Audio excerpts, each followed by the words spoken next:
আরে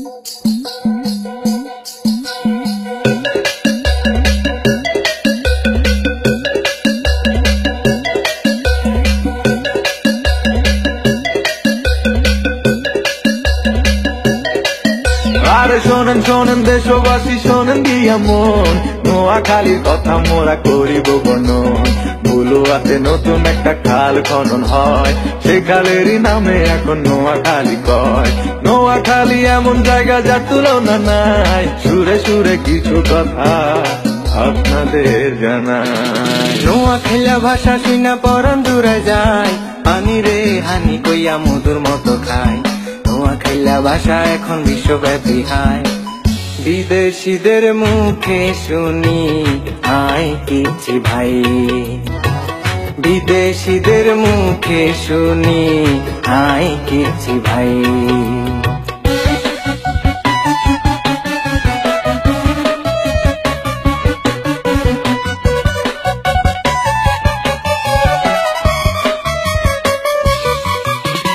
বিখ্যাত মৎস্য খামার আছে লক্ষ্মীপুরে, জিনের মসজিদ আছে আবার একটুখানি দূরে।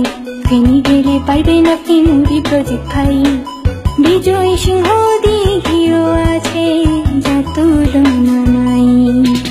দর্শনীয় একটি জায়গায় মুসাফির ক্লোজার, আর মানুষ বলে সেটা নাকি অতি চমৎকার। বজরা মসজিদ দেখতে যদি মনে ইচ্ছা জাগে, আর নোয়াখালীর সোনায় মুড়ি চলে আসেন আগে। সুন্দর সুন্দর জ্যান্ত হরিণ দেখতে যদি চান, আর নোয়াখালীর হাতিয়ায় নিচুম দিতে যান। বিখ্যাত মৎস্য খামার আছে লক্ষ্মীপুরে, জিনের মসজিদ আছে আবার একটুখানি দূরে। ফেনী গেলে পাইবেন আপনি মুড়ি প্রজেক্ট ভাই, বিজয় সিং দিঘিও আছে যার তুলনা নাই। নামি দামি ব্যক্তি ছিল আমগো নোয়াখালী, যেসব মানুষের নাম শুনিলে হাতে দিবেন তালি।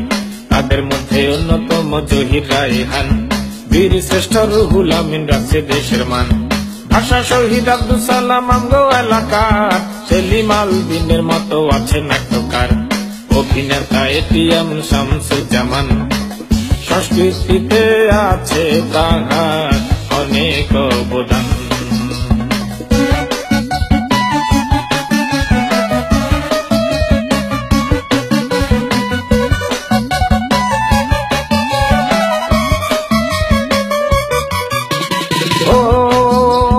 নোয়াখালীর কৃতি সন্তান ওবায়দুল কাদের, দেশ বিদেশে সম্মানিত করছে আমাদের।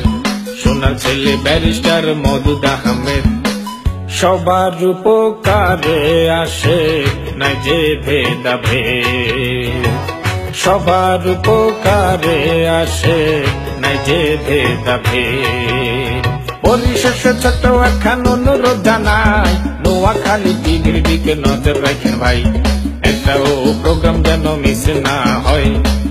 নোয়াখালী টিভি কিন্তু দেশের কথা কয়, নোয়াখালী টিভি